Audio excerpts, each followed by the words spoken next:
still we're strong. Echoes fade, a distant song. One more step.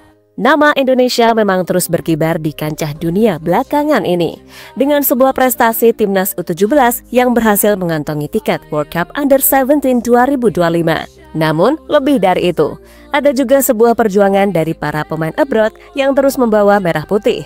Mereka tak pernah lelah berjuang bersama klubnya masing-masing. Dan hasilnya, di tanah yang dahulu dipandang sebagai pelengkap peta sepak bola dunia, kini api harapan menyala terang. Timnas Indonesia bukan lagi cerita usang tentang kegagalan, tapi ukiran sejarah baru tentang kebangkitan. Dari stadion utama Gelora Bung Karno hingga kini stadion-stadion megah di Eropa, tatapan mulai tertuju pada skuad Garuda. Dan di tengah sorotan itu, ada 4 nama yang diam-diam mulai masuk dalam radar klub-klub besar, klub langganan Liga Champions. JITSES tentu saja menjadi komoditas terbesar yang tak mungkin dilupakan oleh klub-klub top Eropa. Namun selain Bang Jai, ada nama-nama lain yang tentunya mereka didatangkan bukan hanya sekedar untuk jadi pelengkap, namun ada sebuah bonus di belakangnya yang tak kalah menggiurkan bagi setiap klub. Ini juga yang menjadi alasan FIFA belakangan ini menjadi sangat sregep untuk menyoroti Indonesia. Lantas bonus apa yang dimaksud? Let's go, kita cari tahu selengkapnya.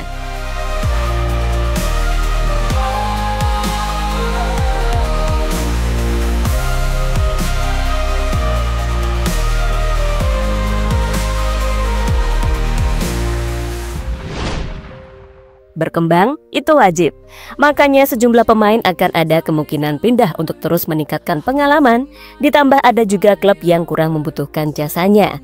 Dan tentunya hal ini membuat Indonesia akan jadi sorotan, mengingat biasanya para pemain suka cerita tentang Indonesia bersama rekan-rekannya di klub.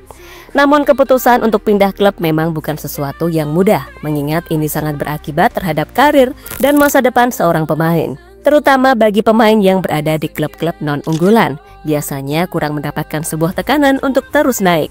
Maka berpindah di akhir musim 2024-2025 mendatang akan menjadi pilihan bagi beberapa pemain. Tapi di balik kepindahan ini juga bisa menguntungkan bagi klub baru, mengingat bagaimana gilanya fans tanah air bila mana pemain yang mendapatkan klub baru pasti diserbu. Dan itu bisa membuat sosial media klub meningkat signifikan secara engagement. Ini merupakan sebuah bonus yang selalu membuntuti di setiap klub yang merekrut darah keturunan Indonesia. Tapi, siapa saja yang punya potensi bakal pindah ke tim baru yang berkesempatan main di Champions League musim depan?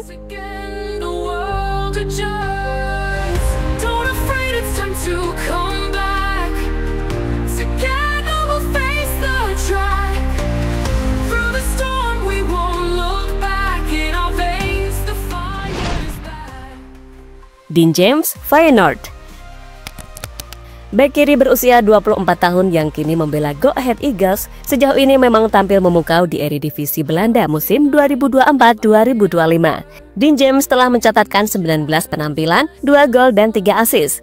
James telah membuktikan kualitasnya di lini pertahanan. Namun, bukan hanya statistik yang membuatnya istimewa, semangat dan ambisinya yang membara menjadi daya tarik utama. Nah, atas dasar performanya ini, Dean James dilaporkan diminati tim papan atas Feyenoord. Mengutip dari laporan Football Transfer, klub yang bermarkas di Rotterdam mulai melirik James sebagai calon pengganti ideal di sektor bek kiri yang bakal ditinggalkan Hartman. Dengan pengalaman dan potensi yang dimilikinya, James diyakini mampu memperkuat skuad Feyenoord yang tengah bersaing di level teratas Eredivisie. Gaya bermainnya yang penuh energik dengan naik turun membantu sektor pertahanan dan penyerangan memang sering menjadi sebuah unggulan yang dicari di Eredivisie. Jika pada akhir musim beneran bergabung, Feyenoord bakal menembusnya sebesar 17 miliar rupiah jika sesuai ketentuan harga Transfermarkt. Namun bisa lebih sesuai keinginan Go Ahead Eagles. Yang pasti, keuntungan dari James sendiri bergabung dengan Feyenoord berarti kesempatan bermain di Liga Champions. Dengan kualitas dan pengalaman yang dimilikinya, James berpotensi menjadi bagian penting dalam skuad yang bersaing di level tertinggi Eropa. Sebab sekarang klub yang bermarkas di Rotterdam tersebut sedang bertengger di posisi ketiga klasmen sementara Eredivisie. Yang artinya Feyenoord punya kemungkinan lolos ke UCL via kualifikasi. Atau bahkan jika mampu bersaing menggeser posisi 2 bisa langsung ke Liga Champions. Namun perjalanan menuju Liga Champions bukanlah hal mudah. Persaingan ketat di Eredivisie dan kompetisi Eropa menanti. Namun dengan tekad dan kerja keras, James memiliki peluang besar untuk mencapai impian membawa Merah Putih ke kompetisi terbesar Eropa. Feyenoord dengan sejarah dan ambisi besar bisa menjadi tempat yang tepat bagi James untuk berkembang. Dan bagi klub, merekrut James bukan hanya soal kualitas di lapangan, tapi juga potensi komersial dari fanbase timnas Indonesia yang terus berkembang.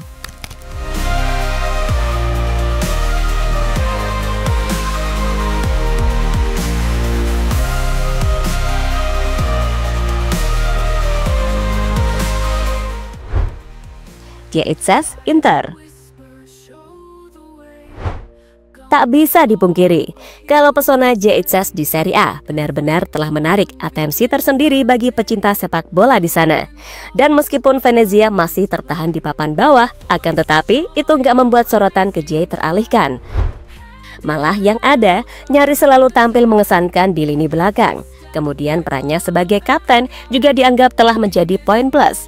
Oleh karena itu, jangan heran jika Inter Milan yang saat ini tengah mencari bek tengah baru untuk memperkuat lini pertahanan mereka.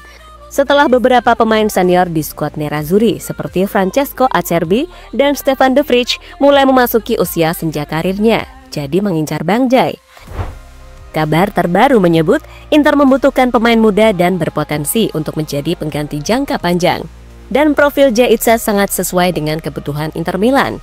Mengutip dari laporan media Italia, Jay diminati untuk jadi pengganti Acerbi karena kemampuan bertahan yang mumpuni, serta pengalamannya bermain di Serie A juga menjadi nilai tambahan yang signifikan. Itzas memiliki profil yang sangat diminati Inter, tulis laporan calciomercato.com. Jika transfer ini terrealisasi, maka ini akan menjadi sebuah prestasi yang luar biasa bagi sepak bola Indonesia.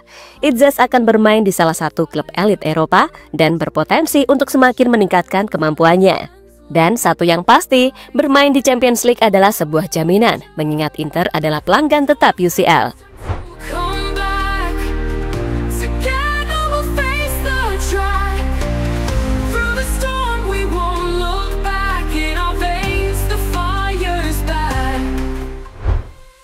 Mads Hilgers, Bologna. Bermain untuk FC Twente sejak 2020, Hilgers telah menunjukkan dedikasinya. Yang mana salah satunya di akhir musim ada kemungkinan Mads melakukan sebuah pengorbanan untuk dijual demi memperbaiki keuangan klub. Selama di Twente, ia bukan hanya tembok di lini belakang, tapi juga ancaman di depan gawang lawan. Musim ini performanya semakin bersinar, meski sering cedera, namun perannya di atas lapangan sangat krusial. Ia tak hanya menjaga pertahanan, tapi juga punya keunggulan build up, bahkan terkadang mencetak gol penting. Semua menginginkan tanda tangannya. Agen Hilgers, Yalcin Serika, mengonfirmasi minat ini, menyebut bahwa transfer ke luar negeri adalah opsi yang kuat. Namun Hilgers tetap rendah hati, ia menghormati FC Twente dan fans setianya. Menyelesaikan musim ini dengan fokus penuh, tetapi godaan kompetisi yang lebih tinggi seperti Liga Champions terlalu besar untuk diabaikan. Bergabung dengan Bologna mungkin menjadi sebuah opsi yang bisa dipikirkan lagi. Mengutip dari media Italia, transfer Mads ke Bologna menjadi salah satu kemunculan terkuat dibanding Mads harus ke klub lain seperti Sevilla maupun Valencia. Sebab itu adalah langkah menuju ambisi besar. Ia bisa berkompetisi di panggung Eropa, menghadapi raksasa sepak bola, dan membawa nama Indonesia ke kancah internasional. Walaupun Bologna bukan tim raksasa di Serie A, namun dalam beberapa tahun terakhir, mereka sering survive untuk bersaing di papan atas. Termasuk di musim 2024-2025 ini, mereka bertengger di posisi kelima, bersaing dengan Juventus untuk memperebutkan slot Liga Champions musim depan.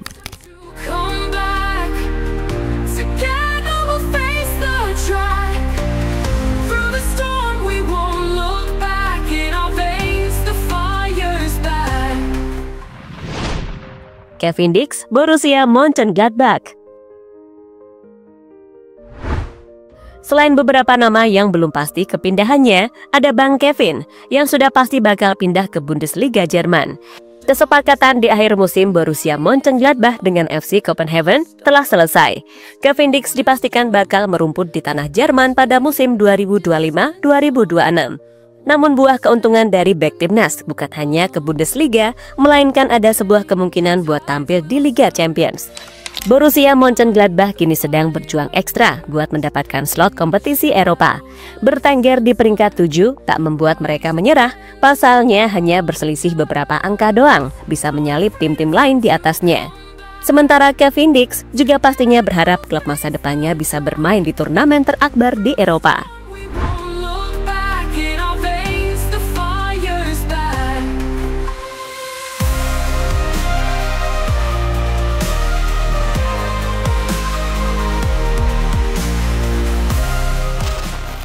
Terlepas dari transfer tersebut, tentu saja ada juga harapan besar ditujukan kepada timnas Indonesia agar mendunia dengan bisa lolos ke Piala Dunia 2026.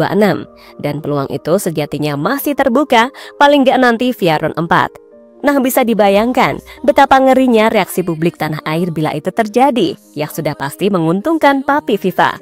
Memang sebagai negara yang gila bola, Indonesia dikenal punya basis supporter yang besar di mana-mana. Hal yang kemudian memunculkan sebuah kabar baru, di mana ada rencana gila yang menjadi salah satu pertimbangan CONMEBOL. Mereka berencana dengan FIFA ingin menambah kuota Piala Dunia jadi 64 negara di 2030 mendatang. Yang bila nantinya usulan itu dikabulkan, maka itu jelas akan menambah peluang bagi negara-negara yang selama ini sulit tembus bisa punya peluang lebih besar. Karena sebelum ini pun FIFA juga udah menambah jumlah peserta dari 32 ke 48. Itulah kenapa secara pribadi peluang Indonesia untuk bisa lolos pun otomatis juga besar. Karena dengan kuota Asia yang 8,5, kans tim Garuda so pasti akan jauh lebih besar ketimbang sebelumnya yang cuma 4,5. Piala Dunia 2030 memang akan digelar di Spanyol, Portugal, dan Maroko. Akan tetapi, laga pembuka Piala Dunia 2030 nantinya bakal diselenggarakan di Uruguay untuk merayakan 100 tahun turnamen sepak bola ini bergulir pertama kali. Selain itu ada Paraguay dan Argentina yang juga akan menggelar satu pertandingan sebagai bentuk perayaan.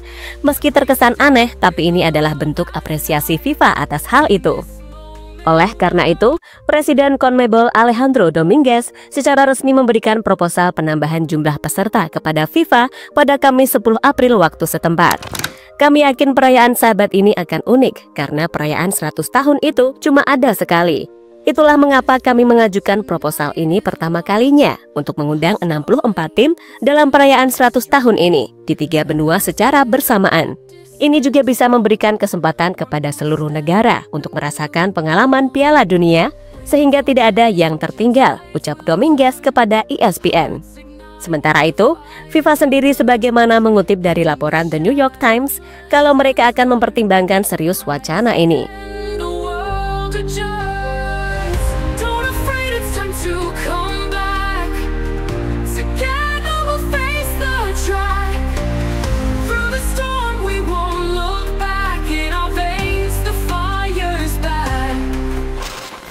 So, itulah berbagai kabar yang saling menguntungkan jika pemain dan supporter timnas berada di dalamnya.